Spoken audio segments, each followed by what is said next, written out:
बिस्मिल्लाहिर्रहमानिर्रहीम। अस्सलाम वालेकुम जी, मैं नजमुल हसन बाजवा हूं।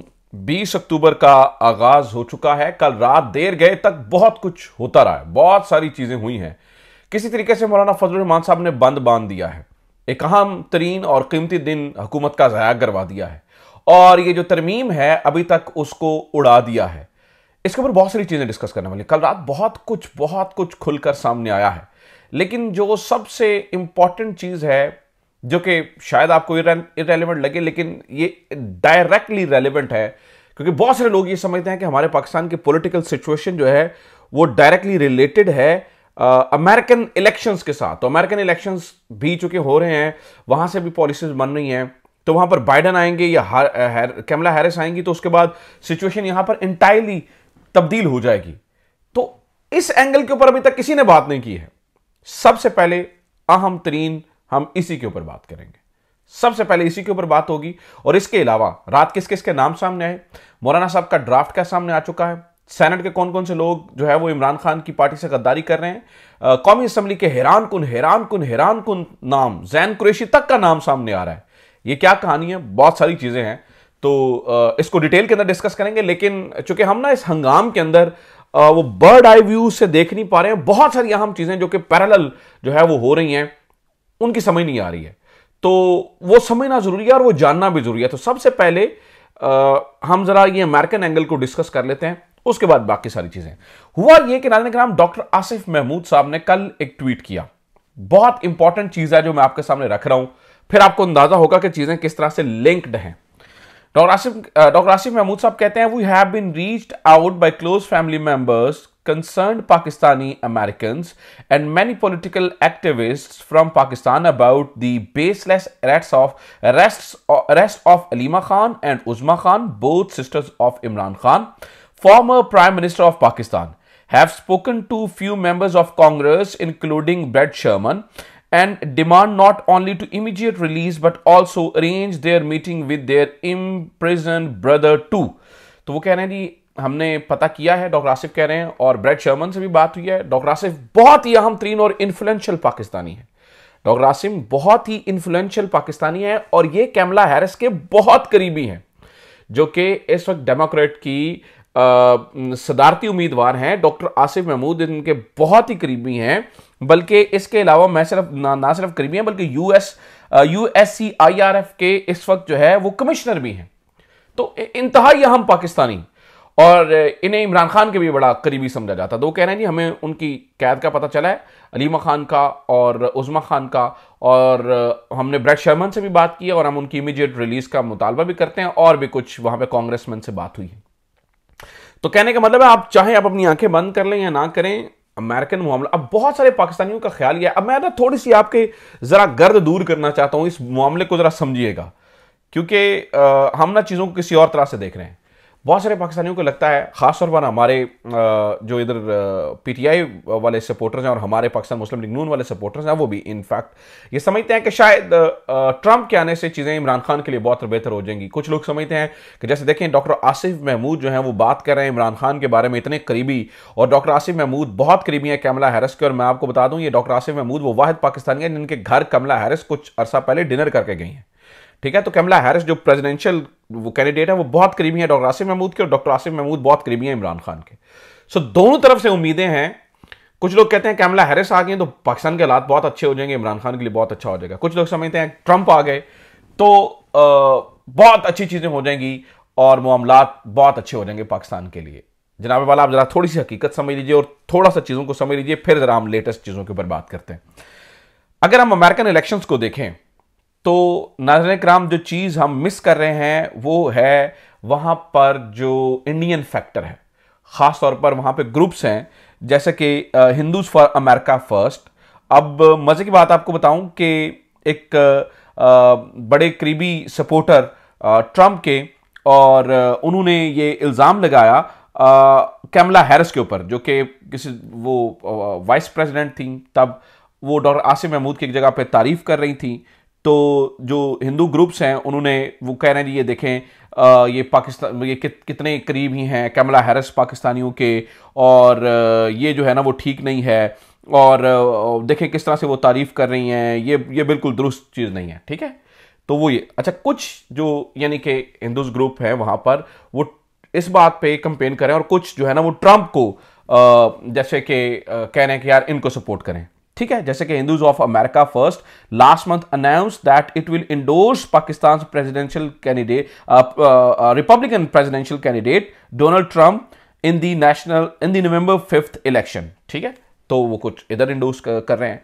लेकिन एक और मजे की बात यह है कि मैं इंडियन फैक्टर इसलिए जानना जरूरी है ताकि हमें पता चले ना कि अमेरिका क्या करने वाला है। जबकि मोदी सरकार यह समझती है कि अगर बाइडन वाली पॉलिसी रहे, बाइडन और चूंकि हैरिस भी बाइडन के साथ काम, तो हमारे लिए ज्यादा अच्छा होगा। यानी कि आप इधर जाएंगे या उधर जाएंगे, आप पाकिस्तानी फैक्टर को तो देखेंगे, लेकिन वो सारा कुछ उन्होंने आके जादू से ठीक नहीं करना, ठीक है। उधर इंडियन फैक्टर भी है, हिंदू फैक्टर भी है, जो इंडियन वहां पर रह रहे हैं, हिंदू जो वहां पर रह रहे हैं, हम यानी कि हिंदुस्तानी की मैं बात कर रहा हूं, हिंदुस्तानी जो वहां पर रह रहे हैं, तो उनका फैक्टर भी है। चीजें इतनी आसान नहीं होंगी पाकिस्तान के लिए।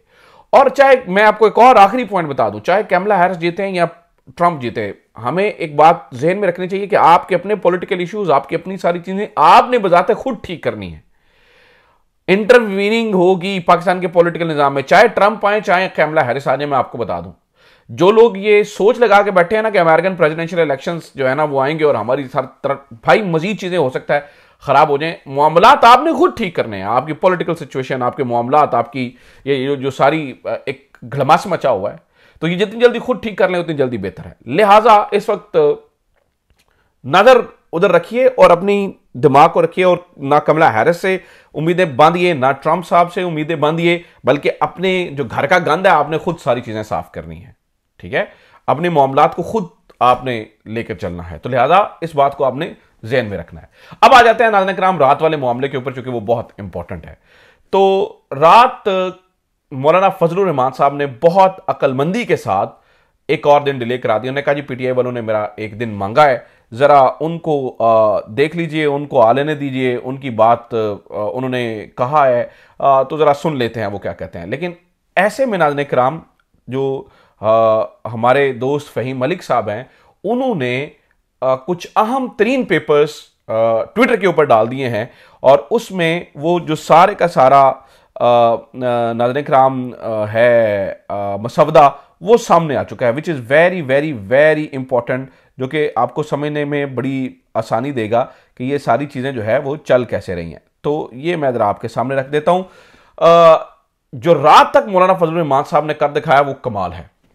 मौलाना फजलुर रहमान साहब इस बात पे उन्होंने पीपल्स पार्टी को कायल कर लिया है कि पैनल नहीं बनेगा। जो मसवदा पीपल्स पार्टी और मौलाना फजलुर रहमान साहब का उसके मुताबिक पैनल नहीं होगा, फौजी अदालतें नहीं होंगी, मंसूर अली शाह साहब चीफ जस्टिस होंगे, आईनी बेंचेस जो हैं वो जो बनेंगे, आईनी बेंचेस में नुमाइंदगी होगी, आईनी बेंचेस को लगाएगा जुडिशल कमीशन ऑफ पाकिस्तान और जुडिशल कमीशन ऑफ पाकिस्तान होगा। हालांकि दूसरी तरफ नून लीग का मसवदा है वो बड़ा ही खतरनाक है।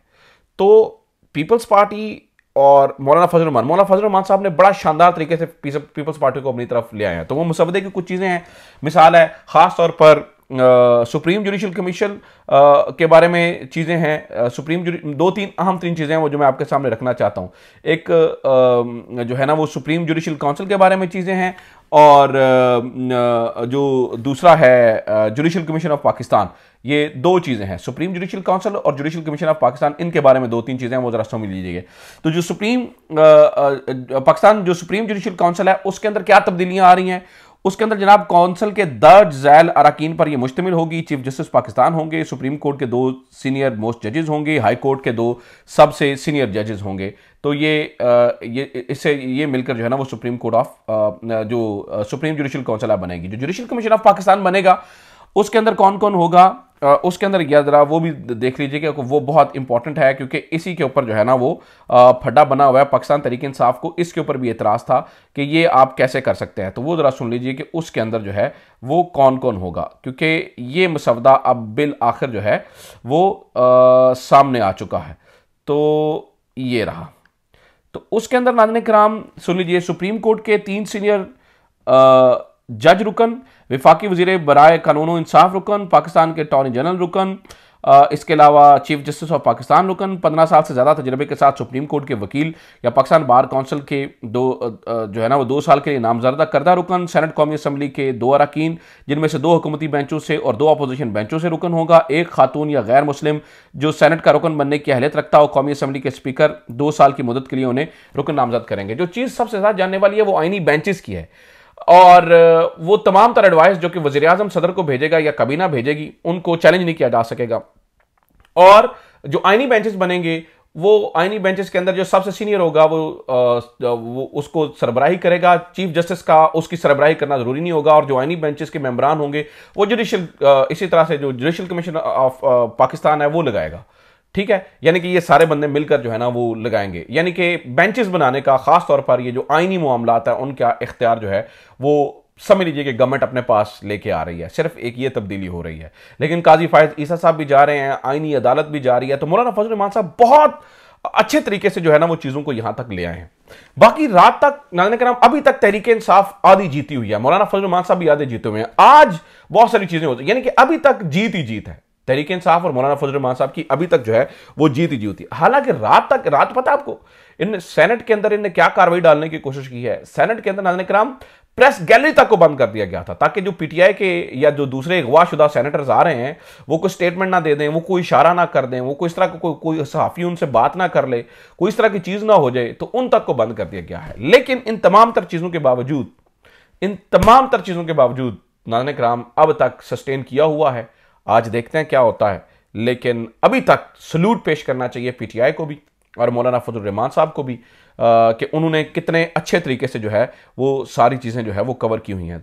सो लिहाजा देखते हैं आगे क्या होता है। मुझे उम्मीद है कि बहुत सारी चीज़ें जो है वो तहरीक इंसाफ और मौलाना साहब मिलकर इकट्ठे अपने हक में बेहतर कर लेंगी। अभी तक जो है वो आप यूँ समझ लीजिए कि इन्होंने गवर्नमेंट के हाथ बांधे हुए हैं और बड़ा ज़बरदस्त परफॉर्मेंस है। लेट्स सी आगे ऊंट किस करवट बैठता है। अपना ख्याल रखिए। खुदा हाफिज़। पाकिस्तान जिंदाबाद।